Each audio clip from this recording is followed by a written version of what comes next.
Posso entrar? Pode. Oi pessoal, tudo bem? Tivemos um problema técnico aqui de som. Fizemos todos os testes antes, mas como é tudo ao vivo, às vezes qualquer desconfiguração acaba gerando algum problema aqui. Nesse problema foi o problema de captação de som, tá? Bom, eu sou o Dr. Paulo Ricardo Nuceira, eu trabalho aqui no Instituto de Oftalmologia de Curitiba e nesse momento onde as pessoas estão mais reclusas em casa, essas lives interativas sobre informações médicas tem um cunho muito importante, porque tanto nós como médicos estamos aqui passando informações muito pertinentes, muito importantes, a pessoa, o paciente que está do outro lado pode fazer as perguntas e essa interação é muito interessante, tá? Em relação ao Instituto de Oftalmologia de Curitiba, nós estamos atendendo dentro de uma nova normalidade, né, aqui na Avenida Getúlio Vargas, 1500, respeitando todas as regras de condicionamento do ambiente para receber todos com muito carinho e com muito cuidado em relação ao atendimento, ao uso de máscaras, as meninas todas muito bem preparadas em relação ao atendimento e tudo mais, tá? Então, todos sejam bem-vindos aqui no Instituto, tá? Antes de falar sobre o assunto de hoje, que é a degeneração macular e relacionalidade, eu gostaria de fazer algumas considerações para vocês que estão nos ouvindo sobre o Instituto de Oftalmologia de Curitiba, tá? O Instituto, ele em 1994, através da imaginação do nosso diretor técnico, Dr. Luiz Geraldo,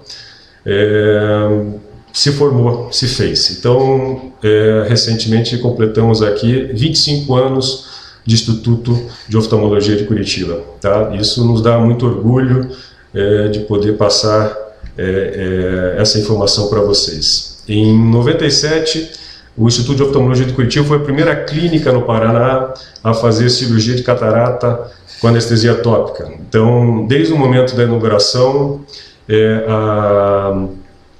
o Instituto ele teve esse espírito de pioneirismo que a gente tenta prezar até hoje, tá? Então, no ano de 97, foi a primeira clínica no Paraná com cirurgia de catarata com anestesia tópica, né? Isso gerou um efeito de segurança, a cirurgia de catarata muito boa para o paciente, uma recuperação muito mais rápida e sem todos aqueles agulhamentos que faziam atrás do olho e tudo mais, tá? No ano de 2000, foi a primeira clínica das Américas a introduzir o Alegreto Wave Laser 200 Hz, que realmente foi um aparelho que revolucionou as técnicas de cirurgia refrativa, de correção de grau, tá? Em 2002, houve a instalação do Wavefront, que é um aparelho que mede, além do grau, precisamente também mede as imperfeições do olho do paciente, dando melhores resultados na cirurgia de correção de grau. Em 2004, nós tivemos a introdução do software de Faco a Frio, onde a cirurgia de catarata tem um aparelho de ultrassom interno que esquentava muito, isso gerava maior trauma intraocular e isso trouxe um benefício em relação à recuperação e ao trauma cirúrgico do paciente. Em 2005, foi instalado aqui aparelhos de Topolizer e Oculizer, são aparelhos de extrema precisão na medida da curvatura, espessura e regularidade da córnea. Isso trouxe um benefício nas cirurgias de correção de grau guiadas, onde pacientes que tinham sido submetidos a cirurgias anteriores, como cirurgias de bisturi, tinham irregularidades muito grandes na córnea, acabaram sendo beneficiados porque não se cuidava apenas do grau, mas também das irregularidades e deformidades dessa córnea, tá? Então esses dois aparelhos, o Topolizer e o Oculizer, revolucionaram em relação aos resultados, tá? Em 2007 foi a primeira clínica a fazer crosslinking com topografia guiada. Crosslinking é um procedimento que se faz para ceratocone, que é uma doença que afeta jovens, que vai levando uma perda de visão gradativamente. Então aqui no Instituto nós introduzimos essa técnica onde, além de fazer o crosslink, nós fazíamos também uma melhora da curvatura dos pacientes através dessa tecnologia com crosslink e topografia guiada. Em 2009, introdução do ORA, que é um aparelho que mede a resistência corneana e fez com que nós tivéssemos uma situação de predição de qual que é o melhor paciente para a cirurgia e qual que não seria um bom candidato a ela. Tá? Em 2014, fizemos a compra do aparelho de vitreófago chamado IVA, que com certeza está entre os 2 melhores do mundo em relação a cirurgias de descolamento de retina, a cirurgias de vítreo, de hemorragia vítrea, retinopatia diabética, etc, etc. Tá? É um aparelho que nos trouxe resultados muito rápidos e muito seguros. Tá? Em 2015, nós introduzimos um aparelho aqui chamado Anjo ACT, que é uma tomografia do fundo de olho, que faz uma medição de toda a parte vascular do fundo de olho. E isso também trouxe uma melhora no diagnóstico de doenças de retina. Tá? Em 2016, tivemos a inauguração da nossa segunda ala, que é o IOC Agile, onde ali foi feito 4 consultórios, junto com um centro cirúrgico muito moderno, e ao lado do nosso instituto aqui, temos muito orgulho de lá. Tá? Em 2018, fizemos a aquisição do Visumax, um aparelho da Zeiss, que trouxe novos protocolos na cirurgia refrativa, e é uma cirurgia para correção de grau muito mais suave, com um mínimo de invasão no olho, e com certeza veio para ficar. É uma terceira geração das cirurgias de correção de grau. Tá? E agora em 2020, nessa loucura toda de Covid, nós no tempo hábil estamos fazendo protocolos clínicos seriados, segmentados aqui, com muito afinco de toda a nossa equipe aqui, para que o efeito da qualidade do Instituto seja melhorado no decorrer dos próximos meses, próximos anos, tá ok? Então vamos lá. Então assim, eu vou fazer a troca de slide aqui.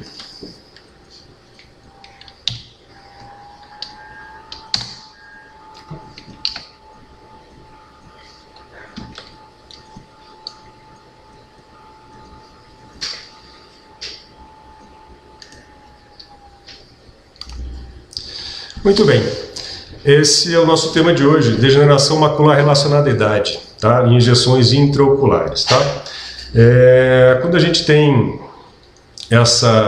esse nome complicado aí, degeneração macular relacionada à idade, mas ao mesmo tempo é uma doença que nas últimas 3 décadas ela tem aumentado de uma maneira exponencial aqui no nosso consultório, no nosso dia a dia. E, como já diz o nome, é uma doença relacionada à idade. Então, por que nós estamos tendo um aumento dessa doença? Depois eu vou entrar em alguns detalhes para vocês dela.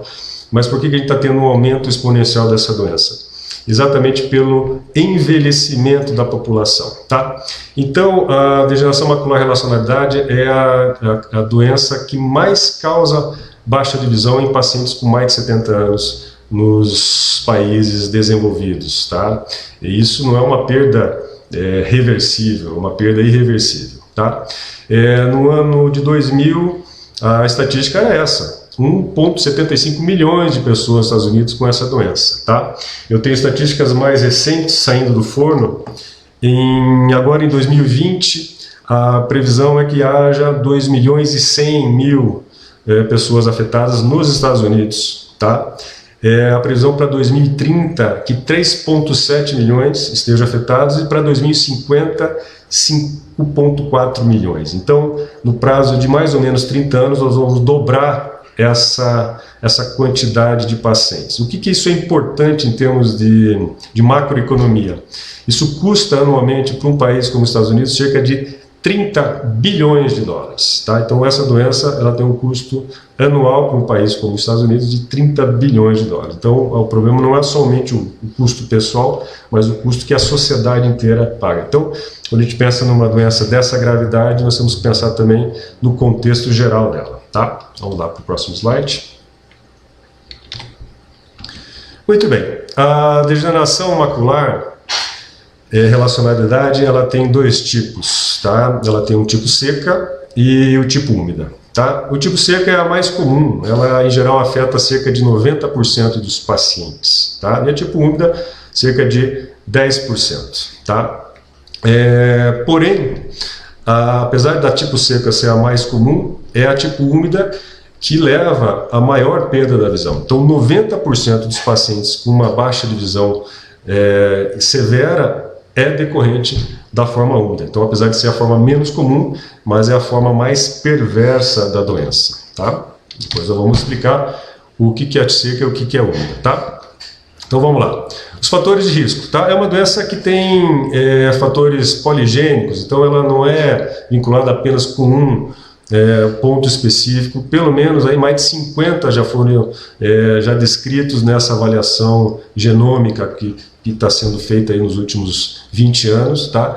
E esses locos genômicos, eles têm um fator muito importante no aparecimento da doença. Fatores ambientais, né? Pessoas que se expõem mais ao sol, à radiação ultravioleta, são mais suscetíveis a ter. Estilo de vida. Quando a gente pega um paciente com degeneração macular, a gente pode dividir mais ou menos assim: metade teve história de tabagismo na vida, né? Então o tabaco está muito vinculado com essa doença, tá? Em relação ao sexo, a mulher é mais afetada, em torno de 65%, mas o que se fala não é porque ela é mulher, e sim porque as mulheres elas têm uma sobrevida maior do que os homens. Mas esse é o ponto principal, a raça, tá? Então a gente percebe que cerca de 95% dos pacientes que têm degeneração macular relacionada à idade severa, ou seja, com perda de visão, são pacientes com descendência europeia, são pacientes de pele clara, de olho claro, tá? Então esse é um ponto muito importante em relação à epidemiologia da doença, tá? Vamos lá, outro slide.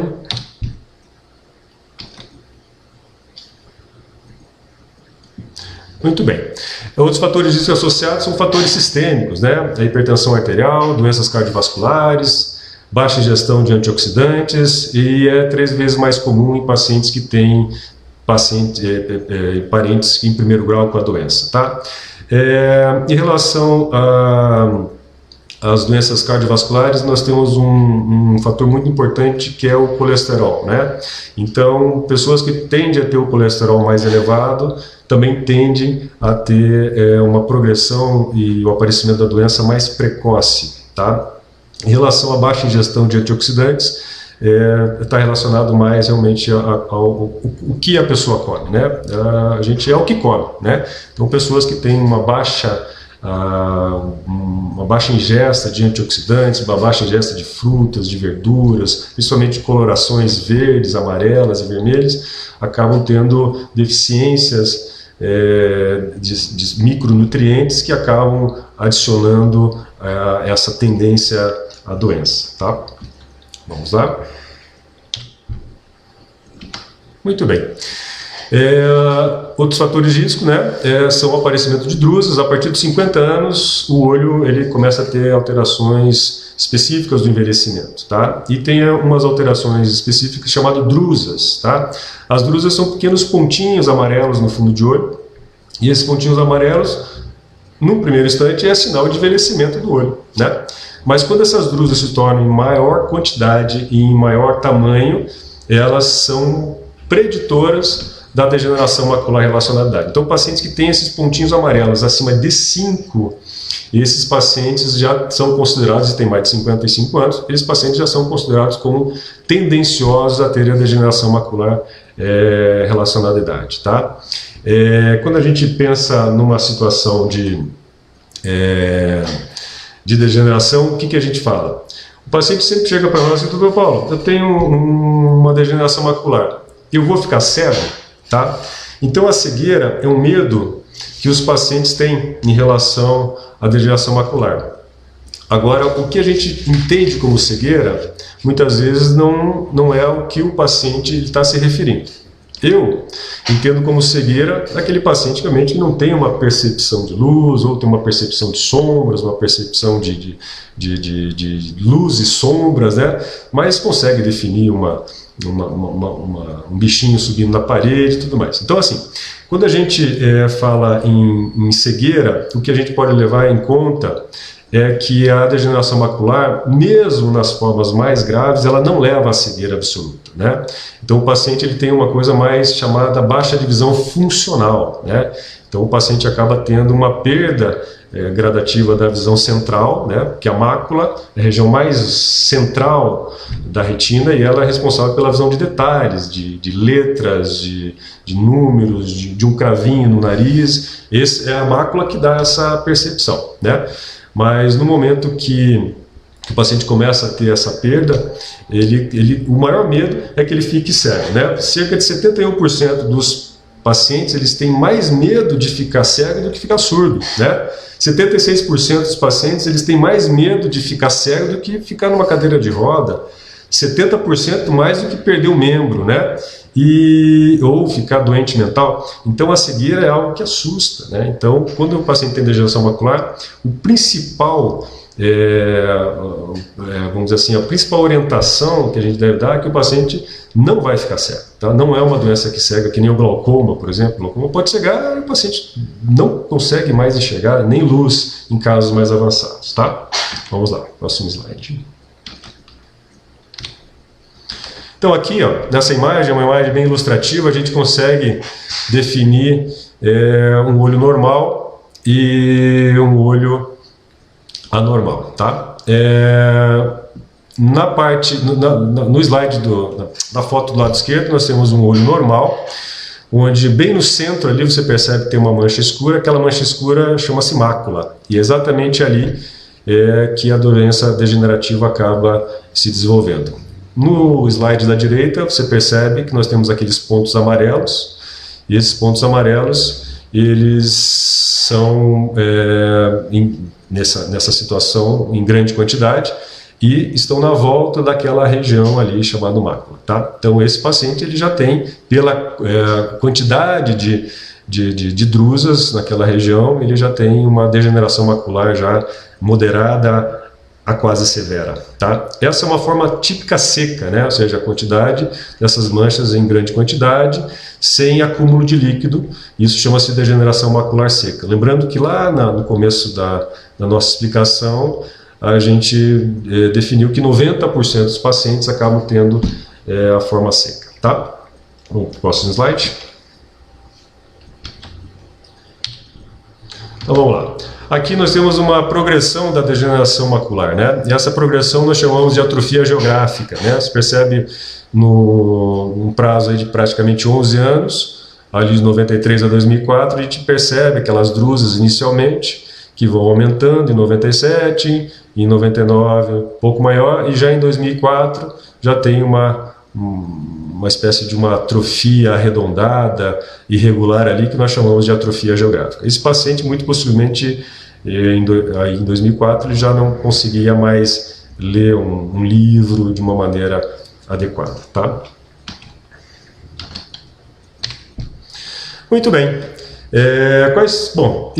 Como é que eu vou saber que eu tenho degeneração macular? Bom, o que se considera que a partir de 50 anos de idade, pelo menos uma consulta anual no oftalmologista, né? Principalmente pessoas de pele clara e olho claro, tá? O negro ele tem menos suscetibilidade a ter, o asiático tem menos suscetibilidade a ter, o hispânico tem menos suscetibilidade. Porém, a gente está percebendo que está havendo um aumento dessa tendência, né? Mas o paciente de pele clara, de olho claro, aquela senhora que tem aquela mão toda cheia de manchinhas tal, pela exposição solar, são pessoas que têm mais tendência a ter degeneração macular, tá? Bom, os primeiros sinais é a dificuldade de visão noturna. O paciente tem uma coisa meio assim, uma dificuldade em dirigir, começa a anoitecer, já não consegue ler de uma forma adequada, mesmo com óculos, ele começa a ter uma flutuação visual, tal, mas aí a terceira que é o principal, né, que é a dificuldade em ler, dirigir ou definir os detalhes de um rosto, ou de um quadro e tudo mais, tá? As metamorfopsias, ou seja, o paciente começa a ver tudo torto, né? Quando o paciente chega assim, estou vendo tudo torto. A gente sabe que provavelmente é a mácula que está afetada. Não é a única doença que causa tortuosidade, mas se pacientes chegam para mim depois de 60, 65 anos, de pele clara e olho claro, dizendo que está vendo tudo torto, a primeira doença que eu penso é a degeneração macular, tá? Mas a metamorfopsia, a visão torta, ela é mais comum na forma úmida da degeneração macular, tá? Na forma seca, o mais comum é a perda gradativa. Mas vamos entender que essa perda na forma seca não é de um dia para o outro. Isso acontece muitas vezes no decorrer de algumas décadas aí, tá? Bom, já a úmida já é um desastre, né? Porque 90% dos pacientes que têm uma perda de visão enorme, severa pela degeneração macular, tem essa forma úmida. Nesse slide aí você vê o estrago que acontece, né? A forma úmida ela é conhecida como úmida porque ela começa a acumular líquido, fluido, embaixo da retina por mecanismos específicos, onde uma membrana cresce ali, e essa membrana ela pode babar um soro, e esse soro vai acumulando lentamente e vai baixando a visão, ou, eventualmente, em casos como esse aqui, ter uma hemorragia abrupta e causar uma queda de visão em questão de poucos minutos, tá? Esse quadro é um quadro bem dramático, de degeneração macular com sangramento abaixo da retina, tá? Esse paciente, provavelmente, ele tem só visão lateral. Próximo slide. Então, aqui...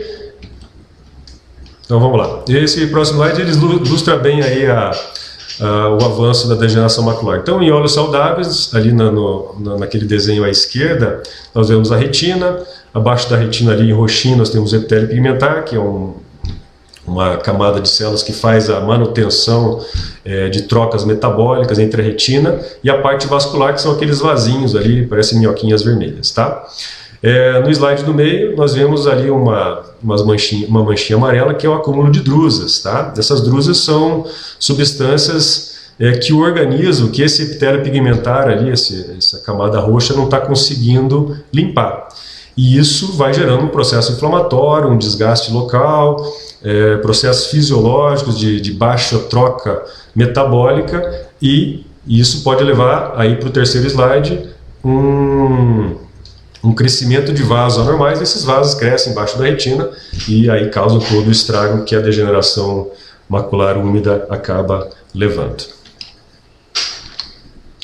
Muito bem, aí nós temos a degeneração úmida, né? Os sintomas, o principal sintoma é a queda abrupta da visão, né? Na maioria dos casos, distorção, metamorfopsias, né?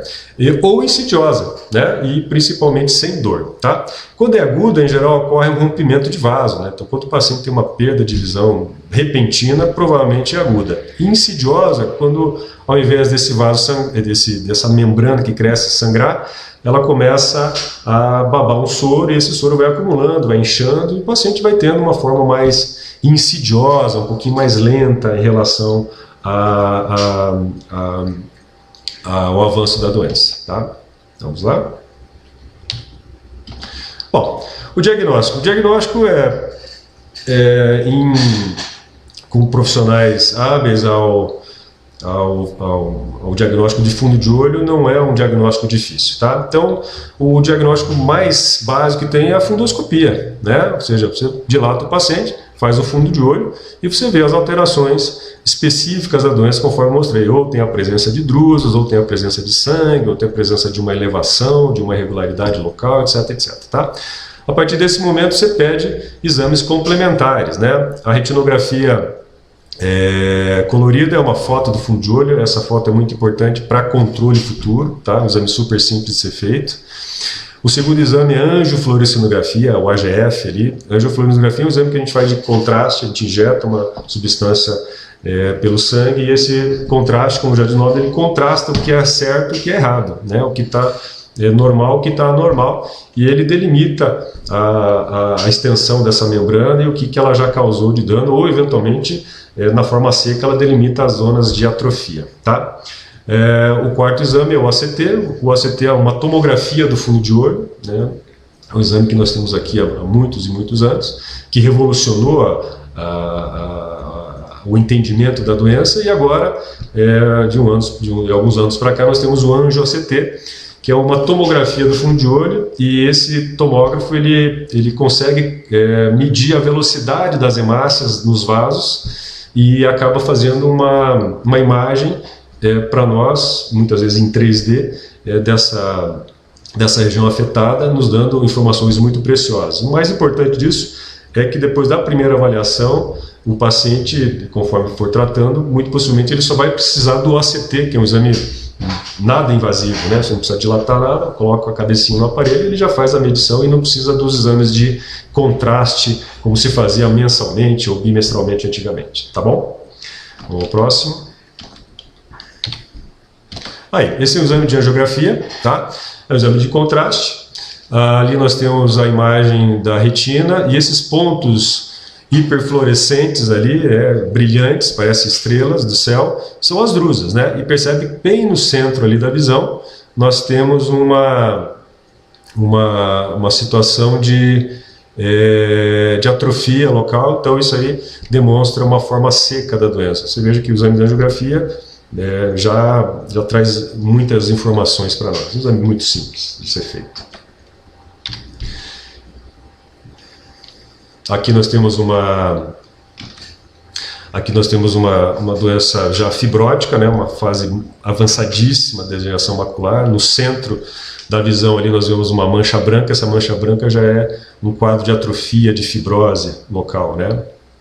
Provavelmente essa paciente só tem visão lateral.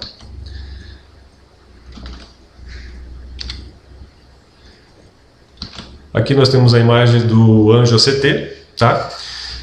Aliás, do ACT apenas, tá? O que você observa ali? Você observa a retina do lado esquerdo ali atrofiada no centro, né, a forma geográfica, e do outro lado ali, do lado direito, nós temos ali uma elevação da retina com uma mancha escura, que é o sangramento. Então você tem uma visão muito íntima do fundo de olho e isso traz informações muito preciosas, tanto para o diagnóstico quanto para o tratamento futuro. Conforme você vai injetando, vai tratando a doença, no caso da degeneração úmida, fazendo injeções, que depois vão entrar nos detalhes, o paciente acaba tendo uma melhora dessa anatomia, dessa elevação e, consequentemente, da visão. Tá? Vamos lá. Aqui nós temos o angio-CT, né? Conforme eu falei, nós temos uma visão em 3D. Então, aquela imagem ali que está apontada com uma seta amarela, parece um coral, né?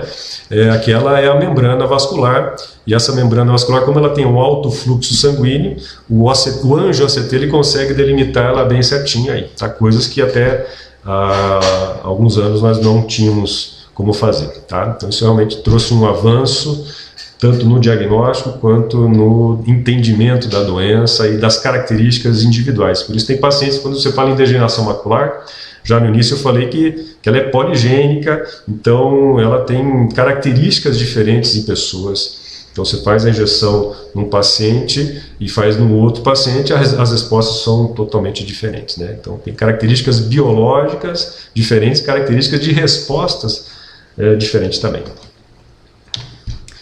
Bom, um dos métodos que a gente faz para pacientes com um maior risco de degeneração macular é a tela de Amsler. Desde 1950, esse é um método caseiro que ajuda bastante pacientes que eventualmente queiram saber se está tendo uma evolução ou não da doença, né? Aqui nós temos um exemplo de pacientes do lado esquerdo numa tela de Amsler normal e de pacientes com degeneração macular na tela de Amsler à direita ali, tá? Então isso traz uma autoavaliação. Então esse é um autoexame que o paciente faz, tá? Chama-se tela de Amsler, tá?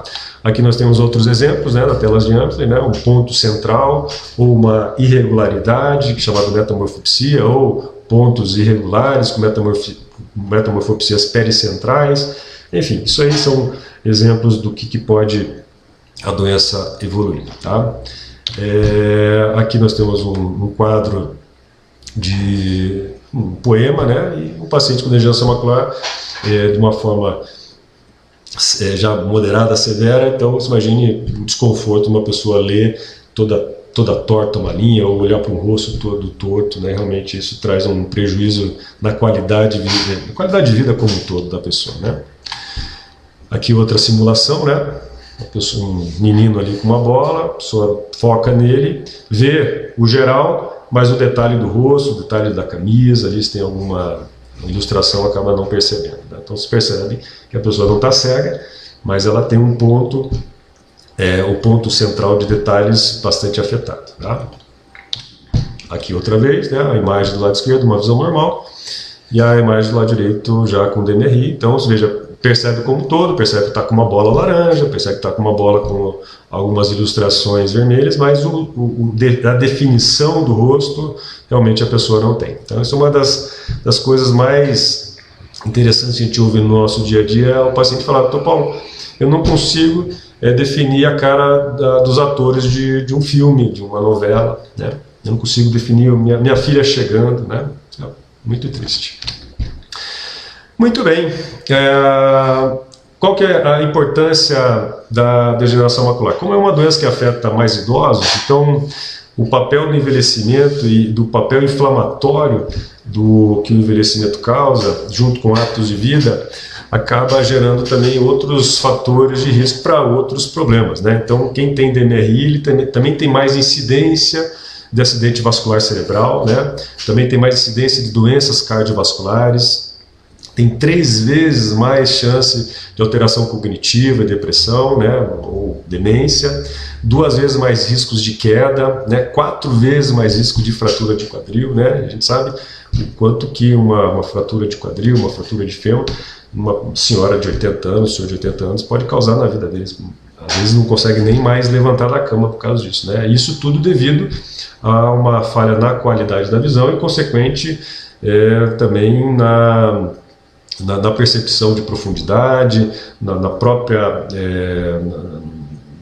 própria condição de equilíbrio que a pessoa eventualmente possa perder com isso aí, e acaba gerando um risco maior de queda, né?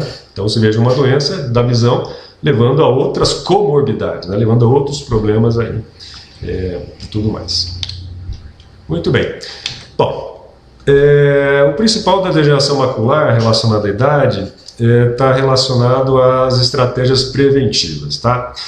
Então, com esse avanço vamos dizer assim, da leitura genômica, da leitura cromossômica dos pacientes, isso com certeza nos próximos 10 anos vai se tornar uma coisa mais natural de ser falada, né? Onde a pessoa ela vai no laboratório, vai tirar um pedaço, vai pegar um cabelo, vai pegar células da gengiva e tal, e vai conseguir fazer uma leitura genômica. Isso já é possível, né? Nos Estados Unidos você consegue fazer isso por $100. Você compra lá um kitzinho, faz, manda, e depois de alguns dias você recebe pelo correio a sua tendência genética, tá? Isso tem 2 lados, né? Um lado bom de você saber que você tem tendência a certas doenças, mas por outro lado, a gente sabe como essas doenças elas também dependem de fatores externos. Você acaba também se assustando e se você não tiver uma cabeça boa para suportar certas informações, você acaba ficando muito preocupado, né, se realmente vai ter a doença ou não, né? Acaba entrando numa neurose, tá? Bom, mas dentro das estratégias preventivas nós temos em relação à detecção precoce, né? Então, o paciente a partir de 50 anos de idade, já com histórico familiar, ou tem pele clara, olho claro, já consegue ver através do fundo de olho alguns pontos amarelos, que são as drusas, são pacientes que têm que ter uma atenção mais de perto ali, pelo menos uma vez por ano, essa avaliação, né? Antes dos 50 anos de idade, a gente sugere, desde novinho lá, já a proteção ultravioleta, né? A proteção ultravioleta ela tem uma ação danosa ao DNA das células, né? E as áreas expostas, elas são mais suscetíveis a esses danos, né? Então, o rosto, o pescoço, a mão, a orelha e os olhos, né? Eles estão mais suscetíveis a essa radiação cumulativa no decorrer dos anos. Então, a proteção desde cedo traz um benefício muito grande, tá? A terceira coisa é o tabagismo, né? Então, a gente sabe que o tabaco, ele traz não só uma tendência muito maior à degeneração macular, mas a tendência a uma morte prematura, AVC, infarto, e de cada 100 cânceres, 33 são vinculados com o tabaco, né? Então, o fato de não fumar, você já elimina um grande problema. E leva em conta também que quando você fuma, quando você traga a fumaça do cigarro, você está ingerindo uma quantidade enorme de radicais livres. E esses radicais livres eles tendem a se acumular nos tecidos, e o olho é um deles, né? Então, o peso corporal também tem um vínculo. Pessoas com índice de massa corporal acima de 25 são pacientes que têm 2 a 3 vezes mais chance de ter também a degeneração macular. pacientes hipertensos, deve estar bem controlado, e uma nutrição apropriada. Quando a gente fala em nutrição apropriada, a gente fala em nutrição multicolorida, né? Existem microelementos ali nos alimentos que trazem o benefício. E a gente sabe que cores amarelas, cores vermelhas, cores laranjas, elas tendem elas tendem a ter esses micronutrientes necessários para a saúde ocular a longo prazo, né? Tem uma substânciazinha chamada luteína, né, que você encontra na gema do ovo, que você encontra nas folhosas, couve, alface, brócolis, etc. E essa substância a gente não produz, a gente não sintetiza, a gente tem que ingerir, tá? E essa ingestão diária dessa luteína, ela aumenta os pigmentos no fundo de olho. E esse aumento dos pigmentos faz com que o paciente reduza a chance de ter a degeneração macular em até 40%, dependendo da quantidade que você come, tá? E reduz cerca de 25% a incidência da absorção da luz azul, que é danosa ao fundo de olho, somente melhorando a pigmentação do fundo de olho com essa substância chamada carotenoides, né? São parentes da vitamina A. Vamos ver o próximo aí. Aí, bom, tratamento da MRI, então falamos da prevenção, não fumar, controlar o peso. Exercício físico também é muito importante, tá? Então pessoas que têm degeneração macular, quando se exercitam, os exercícios reduzem em 25% a taxa de progressão da degeneração macular. Então assim, né, no momento que a gente fala em envelhecimento, a gente tem que ter basicamente 5 pontos a definir para a pessoa, né? Então, primeiro ponto é uma boa alimentação, né? Segundo ponto, exercício físico. Terceiro ponto, boas noites de sono. Quarto ponto, controle do estresse. E quinto ponto, socialização, tá? Então, esses 5 pontos são muito importantes, mas principalmente alimentação, exercício físico e boas noites de sono trazem um benefício enorme em relação à saúde como um todo, tá? Bom, tratamento da degeneração macular e relacionabilidade. Então, como a gente já percebe no próprio nome, é um processo degenerativo, né? Então, quando você tem, ele vai progredir, porque ele é degenerativo, tá? Então, e o principal fator da piora é o envelhecimento, né? Então, você não tem como não envelhecer, você não tem um remédio que vai impedir de você envelhecer, mas tem atitudes, como a gente falou agora anteriormente, que podem retardar o seu envelhecimento ou retardar a progressão dessa doença. Então, quando a gente já observa pacientes, nós temos dois estudos muito grandes, um chamado AREDS 1 e o outro chamado AREDS 2, que pegou milhares de pessoas com tendência à degeneração macular e fez uma análise em relação a certas substâncias e que substâncias essas poderiam trazer um benefício para o paciente em relação à progressão, tá?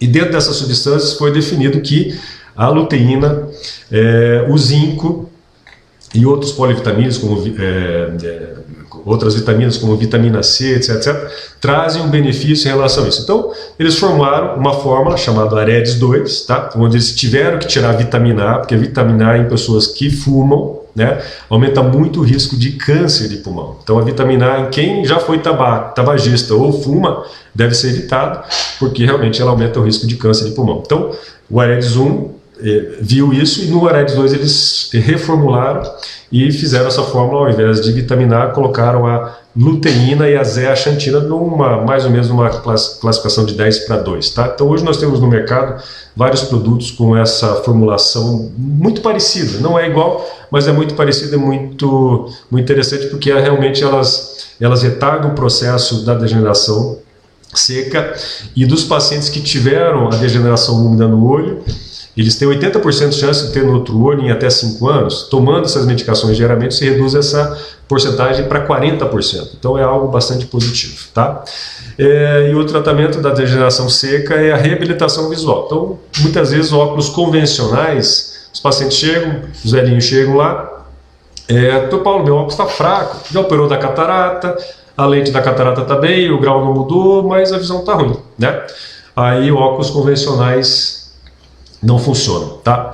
Aí nós temos que recorrer a objetos ópticos para uma situação que nós chamamos na oftalmologia de visão subnormal, tá? Aí nós temos que lançar mão de uma lupa, de alguns artifícios eletrônicos, como você vê ali na imagem, né? Alguns os aparelhos que fazem um aumento das letras, etc. Não é uma coisa, vamos dizer assim, que o paciente se adapta rápido, mas como a gente está nessa nova situação do Covid, é um novo normal. A pessoa ela tem que realmente usar desses artifícios para poder ler, para poder fazer as coisas.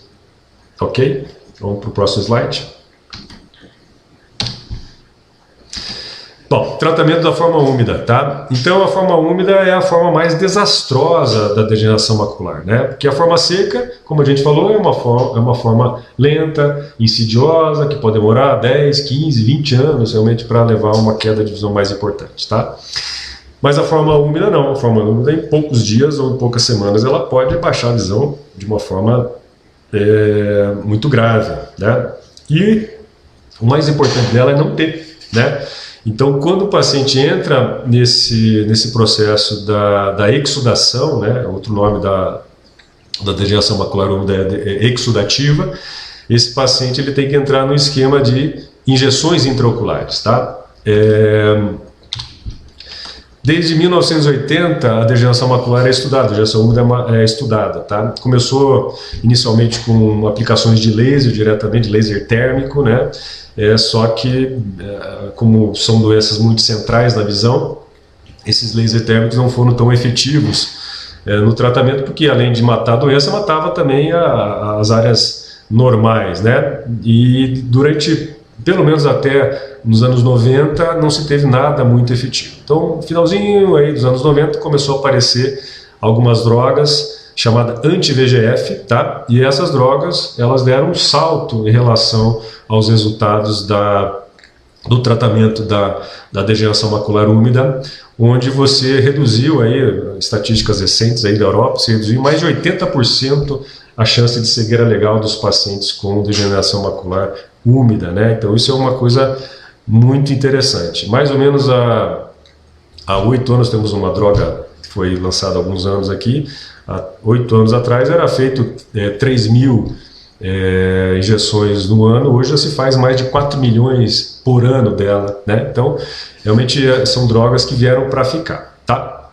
Só que o que acontece? Essas drogas elas não matam a doença. Essas drogas o ideal seria cortar a árvore pela raiz, né? Só que essas drogas elas não cortam a raiz, elas evitam que a água chegue na raiz, né?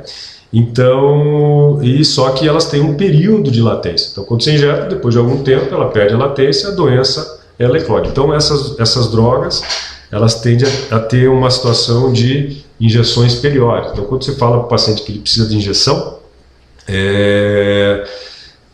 o paciente ele se assusta, injeção no olho, né? Mas são injeções muito bem controladas, em centro cirúrgico. Nós temos uma experiência aqui no Instituto de mais de 10.000 injeções feitas. Então, assim, não, é praticamente indolor, é um desconforto que o paciente sente, mas é praticamente indolor, tá? Mais ou menos como está nesse diagrama aí. A gente entra com uma agulhinha e essa droga, ela entra lá na retina e acaba fazendo uma ação anti-angiogênica, ou seja, ela impede que esses vasos cresçam mais. Então, o principal foco dessa doença é que o paciente não piore o que já está ruim, tá? E em alguns casos, em torno de 5 a 15%, acabem até melhorando, tá? E evitar que chegue nas formas mais graves, tá? A média, mais ou menos, no primeiro ano de tratamento é de 8 injeções. Então, a gente, em geral, faz 3 injeções iniciais e depois vai passando essas injeções conforme a necessidade. Tá aí mais um diagrama sobre a injeção, né? Como é que ela é penetrada no olho. E aqui, basicamente, nós temos 3 drogas no Brasil, né? O Avastin, o Lucentis e o Eylea, tá? Agora, provavelmente, em pouco tempo vai ser lançada uma quarta droga, chamada Brolucizumab. Dentro dessas drogas aí, todas elas têm uma eficácia já bastante comprovada, só que cada uma tem a sua característica, cada um tem a sua reação em relação ao tempo de duração, etc, etc. Tá? Então, o que a gente espera no futuro aí é que o tratamento da DMRI, ela tenha uma efetividade cada vez maior em relação ao tempo de latência das drogas injetadas, né? Então hoje nós temos uma média de 30 a mais ou menos 12 a 14 semanas entre 30 dias a 14 semanas entre uma injeção e outra. Então o paciente, ele de certa maneira fica um pouquinho frustrado, porque periodicamente ele tem que fazer essas injeções, mas o que a gente espera é que com o tempo os estudos, os clinical trials que a gente chama, eles tragam mais efetividade nesse tipo de tratamento e tragam mais latência em relação à necessidade das drogas, né? Tem outros tratamentos que se usam, né? Que é o PDT. O PDT, a terapia fotodinâmica, é uma alternativa, porém no Brasil nós não temos mais disponível, né? Então quando a gente faz esse tipo de tratamento é casos muito refratários, né, às drogas injetáveis, né? E o laser termal é só usado quando as membranas elas são fora do centro da visão, só que o laser termal tem uma taxa de recidiva de até 50%, e o problema do laser termal é que ele não queima só a doença, né, ele queima também a retina normal. Bom, pessoal, da degeneração macular, a gente tentou, eu tentei de certa maneira não ser muito técnico e sim mais direto e de uma forma bem simples explicar o que essa doença é, né? Como vocês observaram, é uma doença que tem uma situação bastante séria na qualidade de vida do idoso, né? Então, e como a gente também viu, com a taxa de envelhecimento da população, essa doença ela está praticamente aumentando ano após ano, né? Então, muito possivelmente que até 2050 nós tenhamos o dobro de pessoas com essa doença, e nós aqui, principalmente aqui do sul do país, que somos descendentes de europeus, né? Nós temos a pele mais clara, olhos mais claros, nós temos que ter um cuidado adicional em relação a essa prevenção, usando óculos de sol, se alimentando de uma maneira adequada, com uma alimentação bastante colorida, né? E realmente evitar o tabagismo, e principalmente a partir dos 45, 50 anos já fazer uma avaliação anual ou bianual como oftalmologista. E a partir dos 60 anos, com certeza, anualmente já seria interessante. Se o paciente tem a degeneração macular, aí os espaçamentos entre as consultas podem ser bem menores. Ok? Temos algumas perguntas aqui?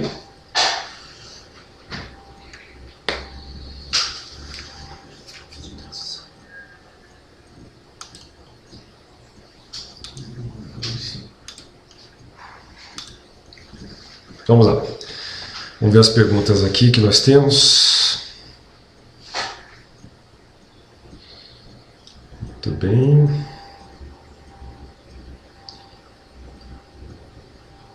Tá.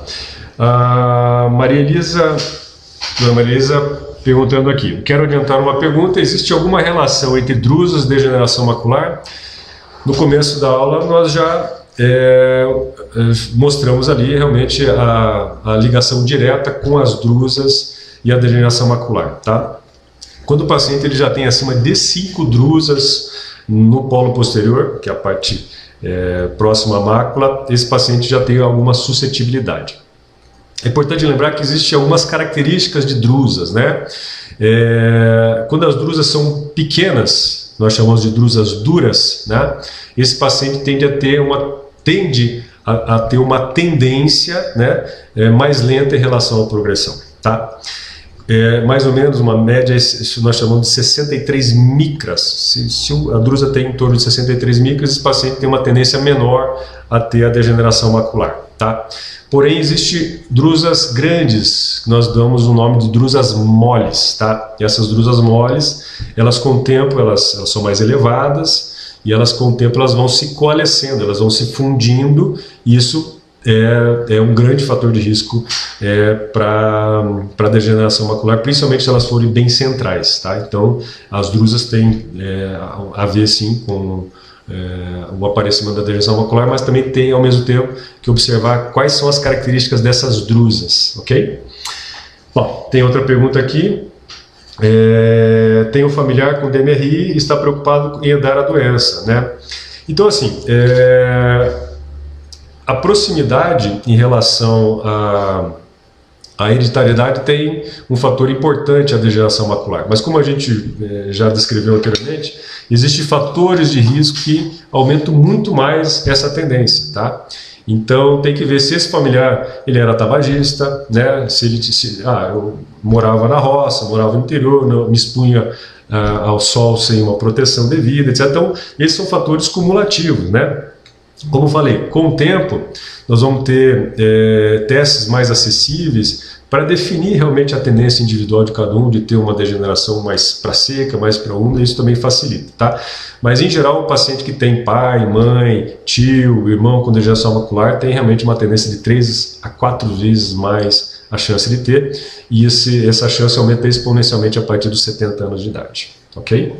E se tem drusas no fundo de olho a partir dos 50, 55 anos, aumenta mais ainda, tá?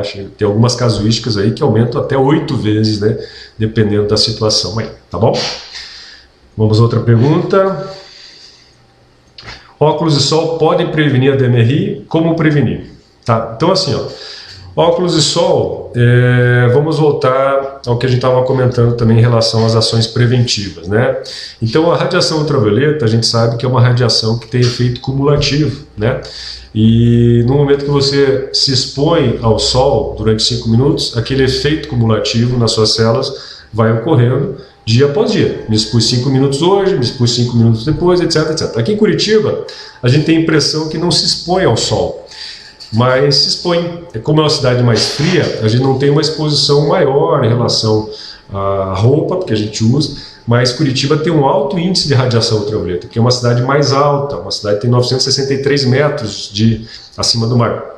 Então nós temos 1 quilômetro praticamente a menos de atmosfera, que também é um fator de filtro ultravioleta. Então, e pessoas que se expõem mais, pessoas que moram no litoral, tem que realmente ter um cuidado especial, não só com os olhos, mas também com a pele. Então, ao mesmo tempo que o sol traz alguns benefícios, né, a liberação de serotonina,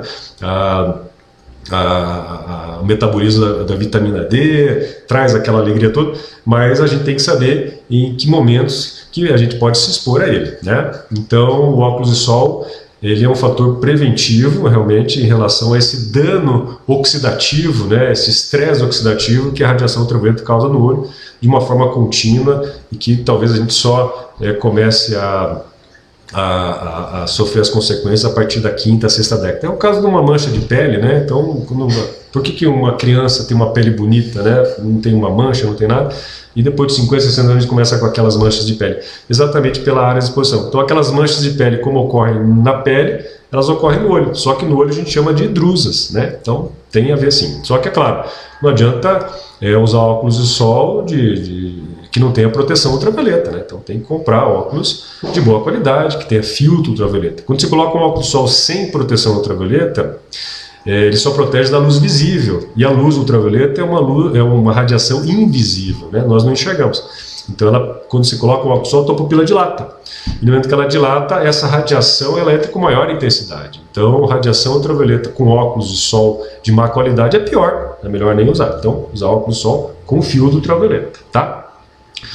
Outra pergunta: a luz azul do computador ou telefone pode ocasionar uma doença? Então, assim, ó, a gente sabe, são conceitos mais modernos, né, que a luz de LED, né, a luz que praticamente, acho que assumiu o papel aí no nosso dia a dia, no computador, no smartphone, no tablet, na luz de casa, na luz dos carros, na luz da geladeira. Então praticamente tudo é LED hoje, né?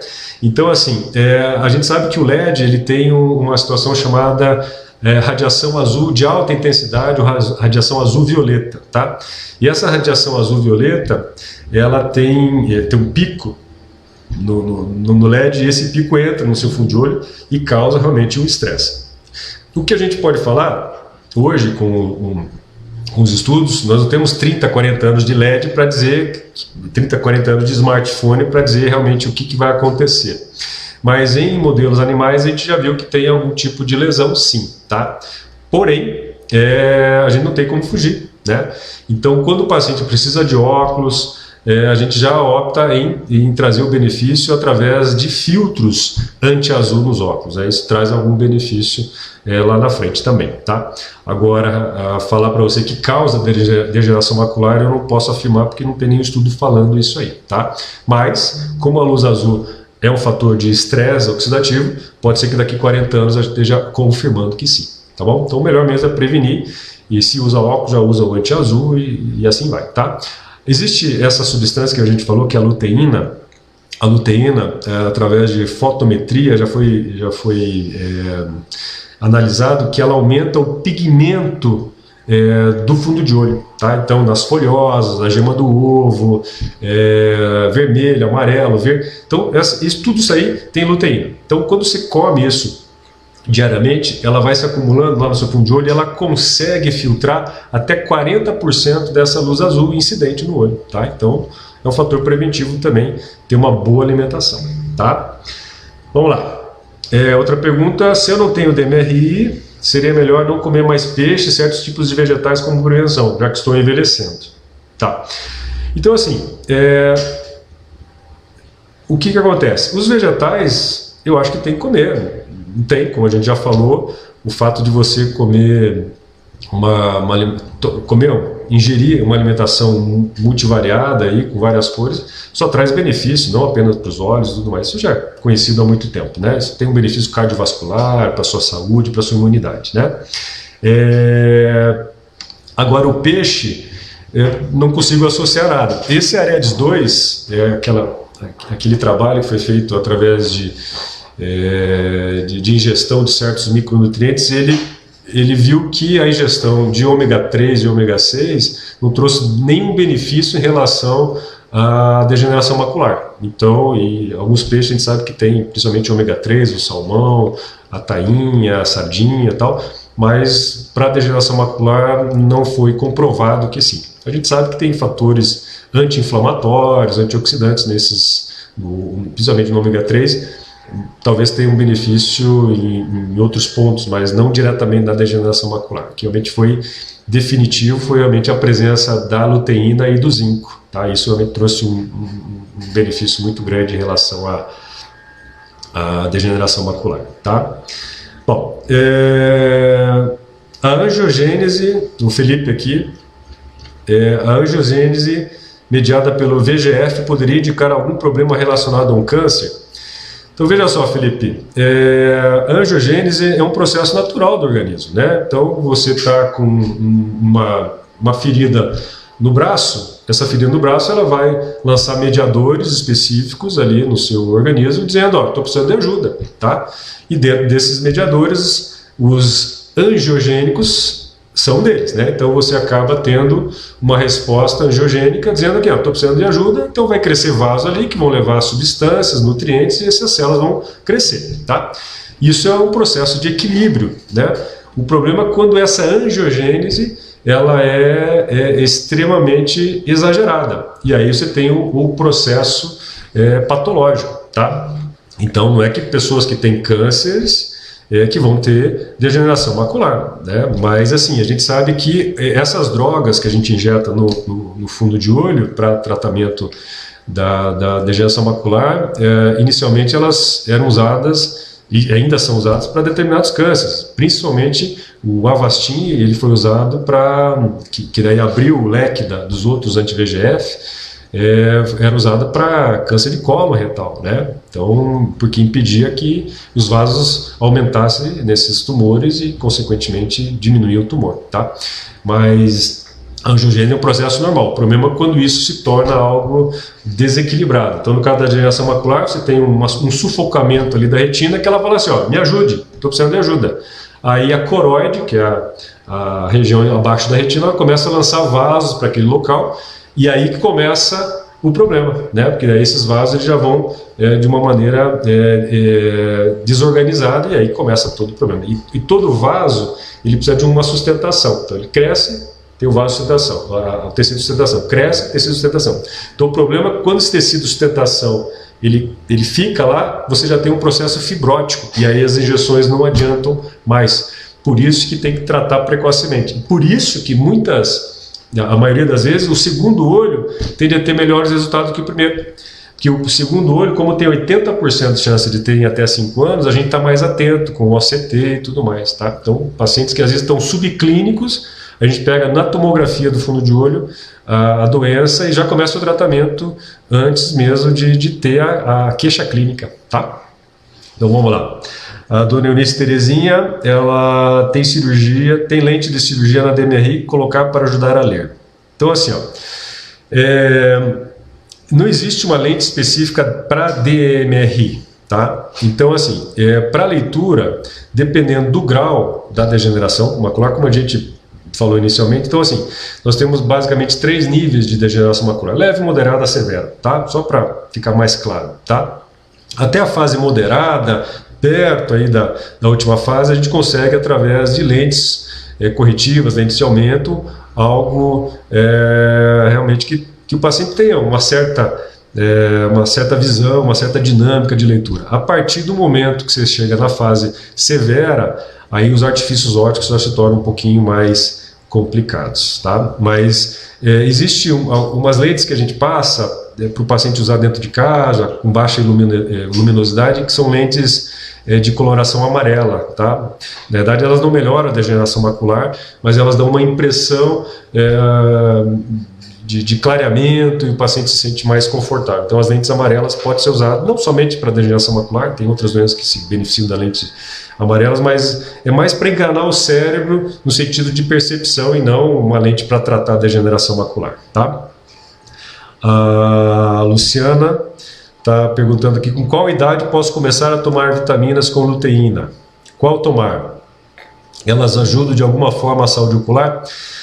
Bom, Luciana, é o seguinte, ó, o Aredes, esse estudo que a gente falou, ele não viu nenhum tipo de benefício de introdução de vitaminas em pacientes com degeneração macular inicial, tá? Somente pacientes com degeneração moderada e reduzir o risco para a evolução, tá? Então, assim, eu sugeriria, né, que você tivesse um cuidado especial com a sua alimentação, aqueles 5 pontos que a gente falou em relação às mãos, né? Uma boa alimentação, exercício físico, boas noites de sono, controle do estresse e socialização, tá? Esse é o segredo do bem e bom envelhecer, tá? A gente sabe que as vitaminas, elas são micronutrientes, né? Ou seja, a gente não precisa muito delas, né? De quantidades enormes, a gente precisa de pouquinhas, doses homeopáticas diárias. Isso já traz o benefício para você, tá? Então, a gente ficar se entupindo de vitaminas pode trazer outros problemas. Por exemplo, a vitamina A, que tem um fator protetivo em relação ao fundo de olho, se você se entupir de vitamina A, você vai ter outros problemas. Você vai ter uma sobrecarga hepática, né? Seu fígado vai ter uma hepatite, você vai ficar toda amarela, você vai ter queda de cabelo, vai ter outros problemas que são chamados hipervitaminoses, né? A vitamina C também. Tomando vitamina C, a vitamina C ela tem uma finalidade pró-colágena, né? Pró-cicatrização. Se você toma muita vitamina C, você começa a fazer o efeito reverso, começa a endurecer teu colágeno, começa a endurecer tua aorta, começa a endurecer tua coronária. Isso traz uma série de problemas, né? Então, a vitamina D, que a gente fala, melhora muito a imunidade, mas a gente também tem que controlar o excesso de vitamina D, porque você acaba tendo um aumento de risco de cálculo renal, começa a ter uma ossatura mais pronunciada, enfim, são coisas assim. Então, são micronutrientes. Então, a gente precisa de dose homeopática, ter uma alimentação colorida, multivariada, tal, é o principal segredo, tá? E lembrando bem que o exercício em pessoas com degeneração macular reduz em 25% a chance de progressão. Então, você veja como a tua imunidade, muita coisa nos últimos anos mudou, tá, Luciana? Em relação à medicina, então eu acho que está mudando mais para o lado preventivo mesmo, está voltando no tempo aí, onde a gente estava mais tratativo, mais químico e menos voltando para os hábitos normais. Então a gente às vezes quer ser tratado, mas a gente não quer mudar hábitos. Eu quero tomar vitamina, mas não quero parar de fumar, né? Eu quero tratar diabetes, mas não quero parar de comer errado. Então, são pontos que a gente tem que entender. Então, eu não indicaria vitaminas aí antes dos 50 anos de idade, não, tá? a não ser que seja indicado pelo seu médico, né? Alguma carência e tal. Tem pessoas que têm gastrite, tem carência de complexo B, pessoas que têm não comem carne, por exemplo, tem deficiência de ferro, né? Ou tem algum sangramento escondido aí no intestino, tem um excesso de menstruação, acabam tendo uma deficiência de ferro, aí tem que ser reposto, mas aí é diferente, né? Existe uma indicação clínica para isso, tá? Tem mais pergunta aqui? Bom, DMRI com miopia é possível? É possível, qualquer olho ele tem uma tendência, mas a gente percebe que existe uma pequena tendênciazinha mais no hipermétrope do que no míope, tá? Mas o míope, principalmente o alto míope, o míope com mais de 6 graus de miopia, ele pode ter uma doença chamada degeneração macular miópica, tá? Que tem um mecanismo diferente da degeneração macular relacionada à idade, tá? A degeneração macular miópica é uma alteração que ocorre em olhos muito alongados, que é o caso do míope, e uma membraninha parecida com aquela lá da degeneração macular, ela cresce embaixo da retina e pode afetar o centro da visão. Só que, diferentemente da degeneração macular relacionada à degeneração de membrana neovascular do míope, ela responde rapidamente às injeções, tá?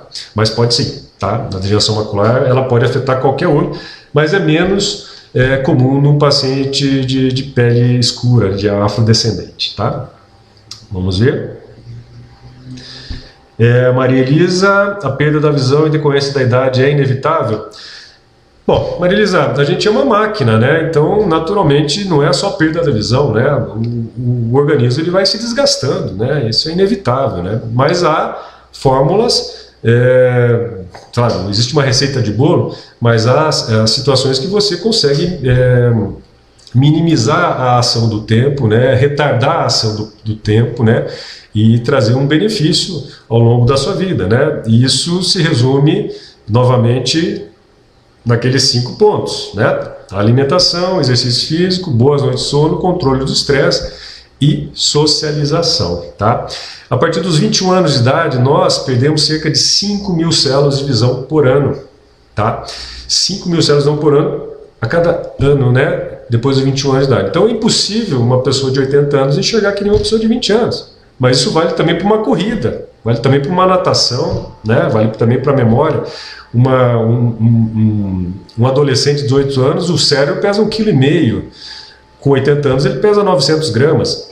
Então é inevitável, né? Então, enfim, o que pode é você retardar isso através da boa alimentação, não fumar, fazer um aspecto preventivo. Por exemplo, no glaucoma, existe um termo que nós usamos na medicina chamada apoptose. Apoptose é o ciclo de vida e morte de uma célula. Então, toda célula que nasceu, ela vai morrer, tá? E esse ciclo de morte e vida vai ocorrendo e você pode antecipar essa morte celular através de hábitos, através da sua genética. Também pode ser que você viva menos, porque você tem uma genética para viver menos. Mas, por exemplo, no glaucoma, você acelera esse processo apoptótico. Então você pode perder cerca de 15 a 25.000 células de visão por ano, né? Então, depois de 10, 15, 20 anos de doença, você pode ter uma perda irreversível da visão. Então, e você poderia evitar isso fazendo avaliações preventivas no oftalmologista, até porque o glaucoma é uma doença muito silenciosa, tá? Então, infelizmente, só tem uma forma de não envelhecer, é morrer cedo. Então, eu acho que não é a melhor alternativa, tá?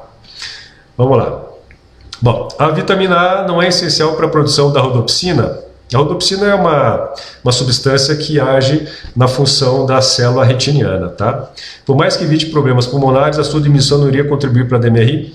Então, assim, ó, a vitamina A é essencial para a produção da rodopsina, é essencial para o mecanismo fisiológico da visão, tá?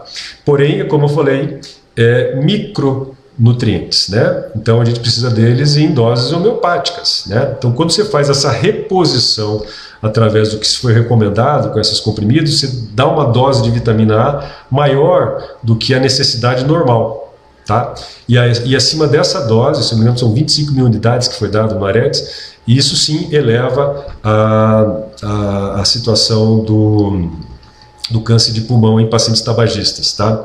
E no caso da luteína, que é um carotenoide, que tem uma função muito semelhante à vitamina A, você não houve um avanço, né, um aumento desse risco de câncer de pulmão, mas teve a mesma função que a vitamina A. Então por que você vai usar uma medicação que não causa nenhum aumento de risco de câncer de pulmão e vai usar uma outra que aumenta o risco de pulmão em tabagistas? E esse aumento, mesmo depois de 10 anos de pacientes que pararam de fumar, houve. Então, e metade dos pacientes com degeneração macular tem tabagismo na história, né? Então, eu acho que a vitamina A, ela ficou para segundo plano, mas você pode comer vitamina A através da alimentação, né? E lembrando bem que são doses homeopáticas diárias, né? Vamos lá? É possível curar apenas com suplemento? Infelizmente, pessoal, degeneração macular é uma doença incurável, ela não tem cura, é degenerativa, tá?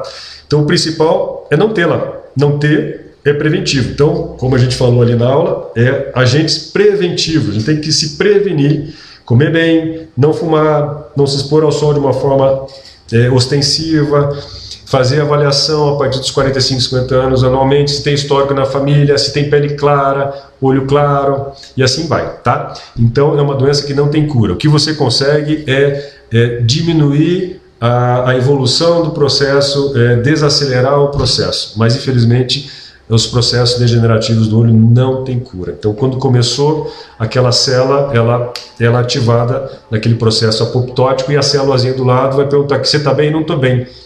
Morre junto, aí vai fazendo aquelas atrofias grandes ali no fundo de olho. Então o ideal é que esse mecanismo não comece, tá? E para não começar, a gente tem que realmente ter esses cuidados aí, tá? Outra pergunta: a maior incidência em pessoas com hipermetropia ocorreria pela convergência luminosa ocorrer após a retina? Não tem nenhum. Isso é só uma classificação epidemiológica, estatística. Só observaram que nos pacientes hipermétropes você tem um pouquinho coisa a mais, tá? Só que assim, a gente sabe que a maioria das pessoas com mais de 40, 50 anos são hipermétropes. Então, não vejo que isso seja algo a ser considerado, tá? Então, a hipermetropia como um fator de risco, realmente não. É só um pouquinho a mais elevado do que nos outros não hipermétropes, tá? Então, não é algo a ser relevante, tá? Até porque a maioria é hipermétrope. Bom, a maior incidência, então, Marilisa, as injeções podem ser usadas como quimioterapia, tá? Então, assim, a gente não considera diretamente essas drogas como agentes quimioterápicos, tá? E sim agentes imunoterápicos, tá?